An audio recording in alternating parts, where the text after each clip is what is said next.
문재인 정부 후반기 역점 사업이죠. 한국판 뉴딜 사업. 여기에 국민들도 투자할 수 있는 방법이 공개가 됐죠. 이른바 한국판 뉴딜 펀드인데요.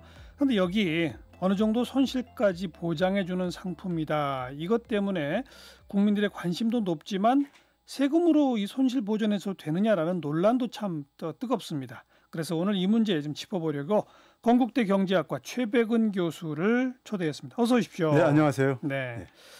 이 좀 내용이 복잡하던데 한국판 뉴딜 펀드도 종류가 3가지나 되더라고요. 맞습니다. 근데 우선 기본적으로 한국판 뉴딜이 그러니까 주로 어떤 사업에 투자하는 거죠?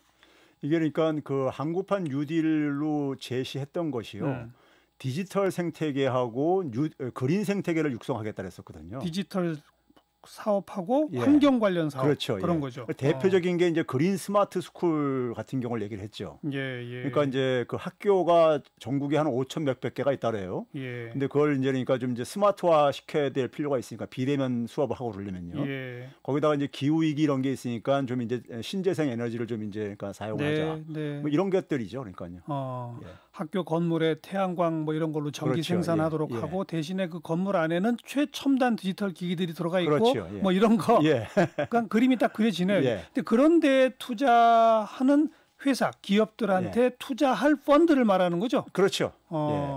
근데 펀드 종류가 3가지나 돼요. 왜 이렇게 많아요?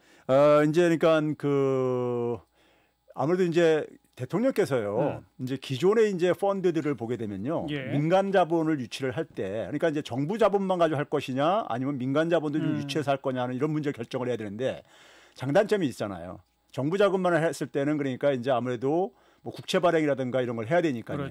그렇죠. 그다음에 이제 또 이제 민간 자금만을 유치할 때는요, 우리 흔히 이제 민자 사업과 관련해 가지고 과거에 보게 되면 특혜성 시비가 많이 있었어요. 민자 고속도로 같은 거. 그렇죠. 그런 거 이제 최소 수익을 보장을 요구를 하거든요. 그리고 몇 년까지 보장한다 이런 거 있었죠. 그러다 보니까 이거 이제 땅 짓고 헤엄치기 아니냐. 맞아요. 그래가지고 이제 특혜성 이런 시비도 많이 있었거든요. 그래서 이제 이런 장단점이 있는데 여기에 이제 이번에 이제 그 문재인 대통령이 어떤 방향을 제시를 했냐면요. 이게 이제 아무래도 이제 인프라 같은 경우 투자를 할 경우에는 그 해당 지역이 있을 게 아니에요. 그 지역 주민들이 좀 참여를 해가지고 그 이익을 그러니까 지역 주민들이 공유할 수 있게 좀 하자. 이제 이런 이제 취지를 이제 제안을 했어요. 그러다 보니까는 이제 국민 참여형이라는 것이 좀 이제 방점이 들어간 거죠. 그래서 이제 그러면 지역 주민들한테 좀 이제 수입에 도움이 되면은 그게 지역 경제 활성화에 좀 도움이 될 게 아니냐. 물론 그렇죠. 그래서 이제 민간 자금을 이제 유치를 하는 부분을 많이 좀 이제 초점을 맞춘 이유는 시중에 유동성이 너무 많은데 너무 돈이 풀려 있으니까 이게 이제 그러니까 부동산이나 이런 쪽으로만 가면서 가지 말고 이런 이걸 생산적인 측면으로 그리고 미래 산업을 좀 만드는데 좀 이제 그러니까 활용하자. 취지는 굉장히 좋은 거죠. 좋은 거죠. 그리고 여기서 수익이 나면 정부도 그렇고 민간 참여한 민간도 그렇고 수익이 나면 이익을 쉐어할 수 있으니까 더더욱 좋은 거죠. 그렇죠. 그런데 이 기본적으로 그린 뉴딜, 디지털 뉴딜 이쪽에서 수익이 날 수 있느냐, 기대 수익이 어느 정도냐 이게 저 핵심이네요. 그렇죠. 그래서 이제 여기에 이제 그러니까는 사실 3개 펀드인데요. 3개 펀드인데 하나는 이제 그러니까 정책형 뉴딜 펀드라고. 맞아요. 이게 이제 그러니까는 일반 국민들이 참여할 가능성이 높은 부분이에요. 정책형 뉴딜 펀드부터 설명해 주세요. 여기는 정부가 먼저 돈을 낸다면서요? 그러니까 이제 한 20조 정도를 이제 목표로 하는데 20조. 그 중에 한 7조 정도를 7조 정도를 그러니까 이제 정부 관련 돈들을 이제 그러니까 여기다 이제 유치를 한다는 얘기죠. 그러면 이제 7조면 35%잖아요. 20조예요. 자, 그러면 이제 이게 원금 보장이 안 되면요. 일반 서민들은 투자가 꺼려할 수밖에 없어요. 그렇죠? 그러니까 이제 뭐냐면은 어떤 식으로 하냐면은 이제 투자했을 때 그걸 회수하는 만약 사업이 손실 봤을 때 자금을 회수를 해야 되는데 회수를 할 때니까는 국민들 투자한 부분을 보존해 주려면은 원금을 보존해 주려면은 소위 선순위 후순위 개념을 좀 집어유쳐 이거죠. 후순위 선순위. 그래서 만약에 예를 들어서 20조를 투입을 했는데 극단적으로 얘기해서 만약에 한 6조 정도가 이제 손실을 봤어요. 그럼 14조 남잖아요. 그렇죠. 그러면 이제 민간 자금은 유치를 한 것이 13조만 유치했으니까는 그걸로 다 돌려줄 수 있다 이거죠. 정부가 그러니까 7조 투입한 것 중에 6조가 손실이 돌아가는 거죠. 그렇죠. 그러니까 이제 정부는 후순위로 서겠다. 그렇죠. 그렇게 되면은 한 35% 정도 손실을 보는 것은 웬만해서 일어나지 않는다. 투자했을 때 그런 방식으로 그러니까 이걸 명문화시킬 수는 없거든요. 펀드라는 것이 그러니까 원금 보장을요. 근데 이제 내용적으로 원금 손실 가능성을 거의 없애가지고 원금을 보장해주겠다는 이런 겁니다. 그랬을 때면은 이제 그러니까 적어도 원금이 보장된다면은. 그런데 사실은 정부하고 정책자금 7조가 먼저 들어가는 거잖아요. 그게 모펀드 아닙니까? 그렇죠. 거기 이제 민간 자금이 자펀드로 그래서 모자가 이렇게 합쳐지는 거잖아요. 먼저 돈을 넣은 사람인데 문제가 생겨 찾아갈 때는 내가 뒤에 찾아갈게 이렇게 후순위로 한다는 거 아니에요? 그렇죠. 그건 결국은 세금으로 민간 투자자들의 손실분을 메꿔준다라는 꼴밖에 안 되는 거 아니에요? 근데요, 우리가 예를 들어서 이 20조 사업을 예를 들어서 우리가 아까 얘기했듯이 정부가 독단적으로 아니 독자적으로 할 수도 있고요. 20조 다 정부 돈으로 정부 돈으로 할 수도 있죠. 이게 하나 그러니까 경제 정책으로서 만약에 이게 필요하면 했으면요. 그러니까 할 때는 그러면 결국 국채 발행을 해서 자금 조달해야 될 게 아닙니까? 그렇죠. 그렇죠? 아니면 뭐 세금에서 투입할 수도 있고. 그렇죠. 재정을 이제 그러니까 예산을 확보해서 할 수도 있고요. 근데 이제 뭐 지금 현재 우리 재정이 이렇게 넉넉한 편이 아니고 그러잖아요. 그러면 이제 그랬을 때 적어도 국채를 만약에 발행할 경우에는요. 예를 들면요. 그러면 이제 국채 이자율로 나가죠. 또 두 번째는 뭐냐면은 사업을 했다가 손실을 볼 수도 있는 거예요. 정책 사업은. 물론이죠. 그러니까 이제 그 부분을 정부가 하더라도 사업이 손실을 볼 가능성은 얼마든지 있다 이거예요. 있죠. 우리가 뭐 이명박 정부 때 해외 자원 개발 사업들 많은 손실 봤잖아요. 근데 그거 가지고 법적 책임 안 묻거든요. 정책적인 결정이었었기 때문에. 그러면 이제 이것도 마찬가지죠. 그러면 예를 들어서 정부가 다 해도 손실 볼 가능성은 있는 건데 근데 이제 뭐냐면 민간 자금을 유치한다고 해가지고 정부가 그러니까 손실을 그러니까 봐가지고 손실을 보게 되면 세금이 이제 그만큼 이제 저거 되는 거죠. 그렇죠. 낭비가 되는 거죠. 그러면 이제 그게 그러니까 법적으로는 문제가 없고 그렇지 않도록 이제 그러니까 운용을 하겠지만은 그런 가능성에 대해서 그러니까는 그것은 뭐 정부가 정책적으로 독자적으로 하더라도 불가피한 측면이 있을 수가 있다 이렇게 보는 거죠. 그런데 그럼 이 사업은 말이죠. 아까 그 이명박 정부 때 해외 자원 개발 얘기했잖아요. 그런 거는 이제 자원공사나 이런 소위 정부 기관들이 한 거 아닙니까? 공기업들이 일종의 국책 사업으로. 근데 이번 이 사업도 공기업이나 이런 국책 사업으로 하는 거예요? 아니면 민간 업체들이 이런 사업을 벌이는데 거기에 이 펀드가 투자를 하는 형식입니까? 투자하는데 그 운용 방식이요. 운용 방식은 아직 확정은 안 됐어요. 그러니까 예를 들어서 이제 그러니까 뭐 예를 들어서 이제 민주당의 양양자 의원 같은 경우는 그 운용을 그 돈을 자금을 운용하는데 거기 뭐 이제 레드 팀도 집어유치 뭐 이런 얘기하는 게 레드 팀이 뭐예요? 이게 이제 좀 견제할 수 있는 그 내부에서 그러니까 이게 만약에 공무원이라든가 준 이런 분들이 하게 되면은 자기 어차피 이해하고 별 관계가 없으니까는 좀 이제 신중하지 않게 투자할 수도 있다 이거죠. 그러면 손실 가능성도 높아질 수도 있죠. 그런 걸 피하기 위해서는 이걸 좀 이제 펀드 운용을 그러니까 좀 더 합리적으로 운영하기 위해서 그리고 이제 수익을 추구하기 위해서 그러니까 그 20조 모아놓은 돈이 있다고 치면 그 돈을 어느 회사에 얼마씩 줄 것이냐 이런 거 누가 결정하냐 이거죠. 그러니까 이제 그 펀드를 운영을 이제 어떤 식으로 이제 구성할 것이냐는 것은 아직은 이제 확정은 안 됐어요. 그리고 또 그 투자 대상은 공기업만이 아닌 거잖아요. 그렇죠. 민간 기업도 맞습니다. 일반 주식시장에 상장돼 있는 기업들한테 투자할 수도 있는 거 아닙니까? 그렇죠. 그런 거죠. 그러니까 이게 이제 그 운영 주체가 굉장히 투명하고 나름대로 그러니까 어떤 전문성을 가지고 있는 이런 게 이제 선정이 돼야 되겠죠. 그러니까 운영 주체 문제는 그렇고요. 아까 최 교수님의 설명에 대해서 제가 이제 반론을 펴려고 이런 얘기를 한 겁니다. 이명박 정부 때 해외 자원 개발 사업은 정부가 공기업을 시켜가지고 국책 사업으로 막대한 돈을 투자했어요. 정책적 판단을 한 거예요. 손실이 났다고 법적 책임은 없다 이겁니다. 맞아요. 그러나 이거는 정부가 모자본을 대고 민간 자본까지 끌어들여가지고 주식시장에 상장된 민간 기업에까지 투자를 하는 거예요. 그렇죠. 수익을 목표로 하는 거지 않습니까? 거기서 손실을 봤을 때 그 손실을 정부가 먼저 떠안는다는 거잖아요. 그렇죠. 그건 좀 경우가 다른 거 아니에요? 틀린데 근데 이제 예를 들어서 만약에 우리가 예를 들어서 그 정부가 공공기관을 통해서 이명박 정부 때 했을 때 그것도 마찬가지로 수익이 날 수도 있고 손실이 날 수도 있는 거잖아요. 근데 이거는 이제 그러니까는 다른 사업을 단지 그러니까 하는 것뿐이에요. 다른 사업을 하는데 근데 이거를 이제 정부가 일일이 그러니까는 그래서 비대면 시설 이런 걸 그러니까 다 그러니까 건설하고 이럴 필요는 없는 거잖아요. 뭐 풍력 발전소도 마찬가지고요. 그러니까요.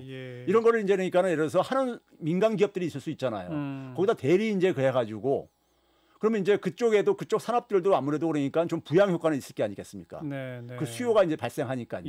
그랬을 때 그걸 정부가 다 일일이 생산을 하는 게 낫냐, 생산 시설을 만드는 게 낫냐, 아니면 민간을 참여시키는 게 낫냐 하는 것은 뭐 장단점이 있을 수가 있는 거죠. 그러니까 최 교수님은 이렇게 35%까지 정부가 손실 나면 우리가 책임져 줄게라고 하는 것도 괜찮다고 보세요? 이게 법적으로 문제가 없는 거예요. 아니 근데 법을 떠나서. 근데 이렇게 보장을 안 해주면요, 이게 민간 자금 유치가 안 됩니다. 그런가요?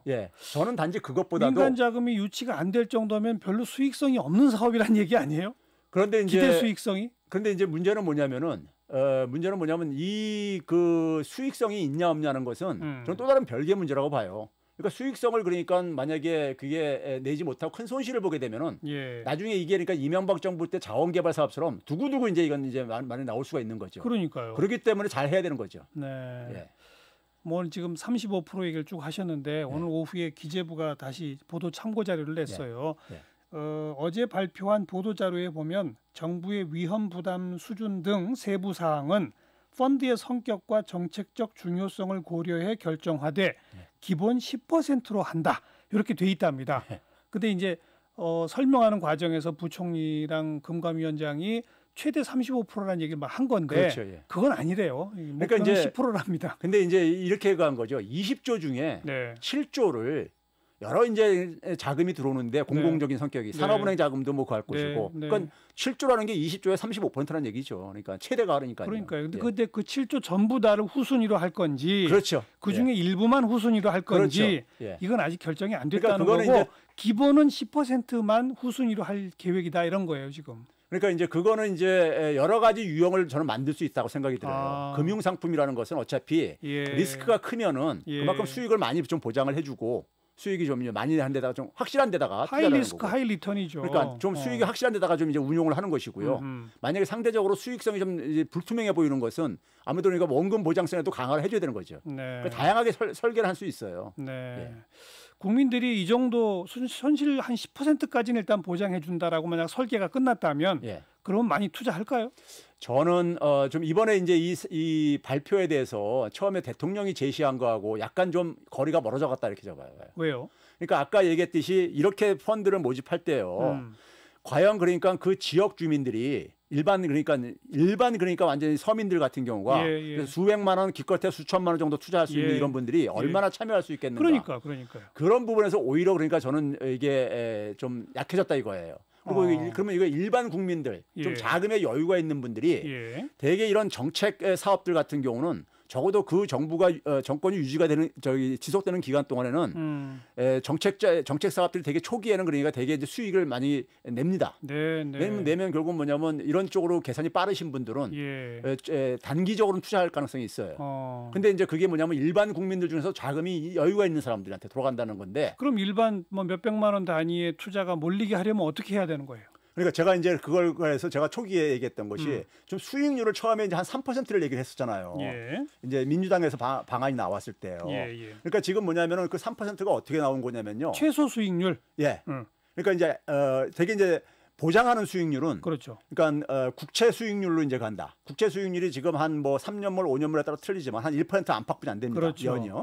그럼 거기에 플러스 2% 수익을 더 이제 그러니까 만들어 주는 건데 그걸 제가 이제 뭘로 갔냐면은 어차피 지역 주민들한테 혜택을 주는 걸로 이렇게 목표를 잡았으면은 우리 지금 지역사랑 상품권이라는 게 있습니다. 있죠. 지역사랑 상품권이 내년에 지금 정부가 그 기재부에서 아니 행안부에서 책정한 예산이 한 10조 정도로 알고 있어요. 그런데 국회에서 이동주 의원 같은 경우는 한 30조까지 요구를 하고 있어요. 지자체에서는 한 20조 더 추가로 요구를 하고 있고요. 그러면 여기 한 10조를 조성할 때요.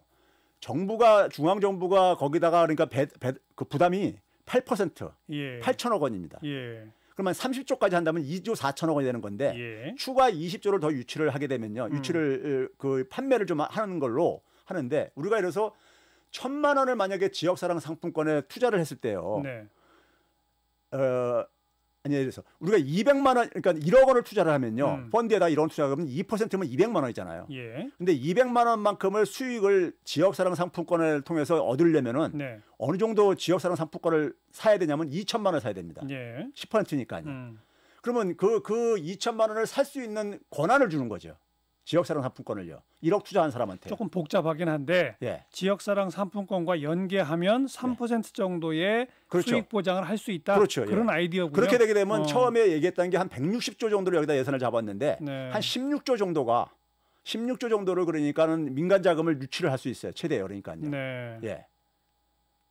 지역사랑 상품권과 예. 연계하면 그러니까 지역사랑 상품권으로 우리가 되게 일반적인 국민들이 살 때는 알겠습니다. 예. 지금까지 설명한 게 이제 정책형 뉴딜 펀드 부분이었고 그거 말고 예. 세제 혜택을 주어서 민간 참여를 유도하는 뉴딜 인프라 펀드라는 것도 예. 있고요. 예. 이거는 이 펀드에 참여해서 수익이 나면 그 수익에 대한 세금을 조금 깎아주겠다. 맞습니다. 이거 아는 거예요. 예. 그냥 일반 민간 예. 펀드인데, 그죠? 예. 그다음 마지막은 그냥 금융회사가 투자처를 개발해서 조성하는 민간 뉴딜 펀드. 예. 이거 그냥 금융 예. 일반 민간 금융회사가 만드는 예. 수시로 파는 펀드 예. 그거잖아요. 예. 그럼 이 두 번째, 세 번째는 돈이 몰리나요? 두 번째, 세 번째 정책도 잘 안 몰리는데 두 번째, 세 번째 될까요? 두 번째, 세 번째는요. 예. 기존의 펀드들하고 별 차이 없습니다. 그렇죠. 예. 딱 하나 세금 혜택 좀 준다. 예. 아니면 규제 좀 풀어준다. 뭐 이런 예. 거라고 그러죠. 그러니까 그러면 이렇게 했을 때 세금 혜택을 주면요. 민간 자금들이 여기 들어올 때 네. 그게 이제 그러니까는 정책적인 그러니까 수혜를 볼 수 있다는 확실한 게 있으면은 네. 들어옵니다. 예. 들어오는데 그게 안 보이면은 빠져나가죠. 그렇죠. 그러니까 역대 그러니까 우리가 많은 정부들이 만든 이 공공 펀드들이 있었잖아요. 예. 그런 것들이 되게 정권 바뀌면서 이 흐지부지된 것들이 많이 있단 말이에요. 이명박 정부 때 녹색 성장 펀드, 맞습니다. 박근혜 정부 때 통일 펀드요. 지금 뭐 없어요. 예. 네. 그렇죠. 예. 이번 것도 그렇게 되는 거 아니냐 이거죠. 그러니까 이제 이거는 어디에 이제 달려 있냐면요. 그 정부가 추진하는 그러니까 한국형 뉴딜 사업이 산업 정책으로서요. 얼마나 그러니까는 이게 실현 가능성이 있는 사업이냐. 그렇죠. 이거에 따라서 아직 그 그림은 안 나온 거죠? 그렇죠. 그냥 펀드 그림만 나온 거죠? 그렇죠. 몇 개 그리고 예시로 사업만 이렇게 지금 제시하고 있는 거죠. 알맹이가 없네요 아직. 그렇죠. 그런 점에서 결국 이게 만약에 더군다나 이제 이게 뭐냐면 문재인 정부 이후까지도 이게 그러니까 사업을 진행을 이렇게 하고 있어요. 예. 그러면 결국은 뭐냐면은 예를 들어서 박근혜 정부 때 통일펀드가요. 왜 안 됐냐면은 남북 경협주에다가 투자를 했단 말이에요. 그 펀드를요. 네. 그런데 남북 관계를 박근혜 정부는 뭐냐면 한미 동맹을 남북 관계부터 우선시하다 보니까 이게 알겠습니다. 충돌할 수밖에 없는 거였죠. 결국은 어떤 사업에 투자할 건지 윤곽이 드러나기 시작해야 예. 사람들이 관심을 갖겠네요. 그렇죠. 예. 아직까지는 이거 관심 가질까 말까 판단할 수가 없네요. 그런 단계는 아닙니다. 네. 예. 참고로 그 왜 일본하고 이제 부품 소재 예. 우리가 그 수출 규제 당했을 때 이른바 극일 펀드라고 예. 그거는 민간에서 만든 거잖아요. 맞습니다. 거기에 문재인 대통령도 5천만 원 예. 투자했다는 거.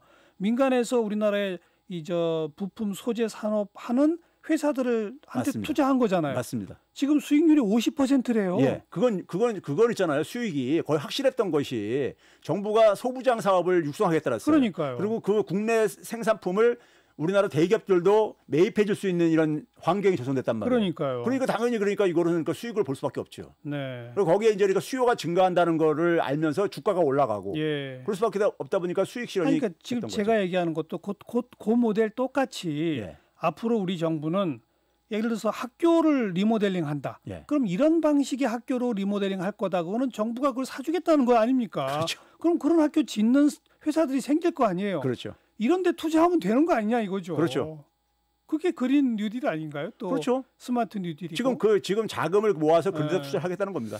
그러니까 이게 알맹이. 예, 맞습니다. 그게 핵심이에요. 어디에 투자할 테니 여러분 돈 좀 있으면 한번 관심 가져보세요. 이렇게 해야 되는 거죠. 그러니까 알맹이가 먼저 나와야죠. 산업 정책이 굉장히 구체적으로 네. 나와야지만이 그림이 나와야지만이. 알겠습니다. 예. 이 펀드에도 상한선은 있는 거죠. 그렇죠. 한 2억까지 그러니까 혜택을 좀 주겠다는 것이고요. 네. 그 이상은 그러니까 뭐 아무래도 이제 고액 자산가들이니까 네. 하겠다는 겁니다. 근데 이 정부도 이건 어떻게 보면 물건을 파는 거잖아요. 그렇죠. 펀드에 예. 물건 파는 순서가 좀 잘못됐네요. 그러니까 이게 아무래도 이제 그러니까 알맹이 먼저 내놓고 팔아야지. 그렇죠. 그러니까 이게 정책을 그러니까 만드는 사람들하고 예. 이걸 이제 그러니까 뒤에 이제 그러니까는 사실 지금 뭐 이 코로나 이런 상황 속에서요. 지금 뭐 소상공인들 이런 문제가 심각한 상황 속에서 이건 사실 좀 장기적인 거란 말이에요. 물론이죠. 예, 그런데 당장 대책이 아닌 그렇죠. 거죠. 예. 건국대 경제학과 최백은 교수 고맙습니다. 네, 감사합니다.